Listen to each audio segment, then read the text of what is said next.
ছিল friendship day আর বাবুদের স্কুলে ছিল ছোট্ট একটা অনুষ্ঠান। তো সেখানেই আমরা তিনজনে রেডি হয়ে চলে গেলাম। দেন আমরা স্কুলে গিয়ে দেখি সবাই কিন্তু অলরেডি পৌঁছে গেছে। আমরাই কিন্তু সবার দেরি করে পৌঁছেছি, কারণ অনুষ্ঠানটা শুরু হয়েছে বিকেল 5টার থেকে আর আমরা পৌঁছেছি 6:30টায়, তাই ভীষণ দেরি করে ফেলেছি। তার আগে আমরা বাড়িতে একটু কেক কাট করে এলাম, যেহেতু আমাদের অ্যানিভার্সারি ছিল। দেন তারপর তো বাবু একটু দেরি করে ঘুম থেকে উঠেছিল, খাওয়া দাওয়া করতে ভীষণ দেরি হয়ে গেছে।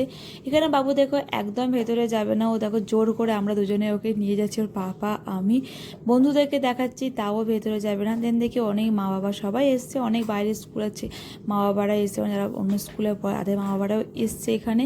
দেন ম্যামরা সবাই ওকে ডাকছিল, বাবা ওকে জোর করে নিয়ে যেতে পারছিল না। দেন আমি ওকে জোর করে কোলে নিয়ে গিয়ে তারপর হ্যান্ড প্রিন্ট করে একটা গাছের ওপর দেওয়া হয়। দেন বাবু এটা খুব খুশি খুশি করে, কোনো কান্নাকাটি করেনি। কিন্তু তারপর আরও অনেক কিছু ছিল, ফেস প্রিন্ট ছিল, আর অনেক কিছু ছিল, কিন্তু বাবু কোনো কিছুই করেনি। এখানে ছিল ফটো তোলার জায়গা, তো ওর পাপা ও দুজনেই তুললো ফটো। বাবু কিন্তু অন্য বাচ্চাদের সঙ্গে ফটো তোলেনি, কারণ ও মা আর পাপাকে জয়ে জয়ে ধরছিল, আর কোনো বাচ্চার সঙ্গে যাচ্ছিলই না। দেন ও একা তুলছে ফটো, এদিকে আমি ওর পাপা দুজনেই সঙ্গে দিয়েছি। এদিকে ম্যামরাও পাশ থেকে ফটো তুলছেন। এদিকে দেখো অনেক বাচ্চারা কিন্তু ফেস বা হ্যান্ডে প্রিন্ট করেছে, বাবু কিন্তু কোনো কিছুই করেনি। দেন আমরা সব বাচ্চা মারা ওখানে ফটো তুললাম, এদিকে বাবুকেও নিয়ে বসলাম ফেস প্রিন্ট করার জন্য, কিন্তু একদমই কিছু করেনি। তারপর চললাম বাড়ি। তোমরা সাবস্ক্রাইব করে যাবে তো, বাই।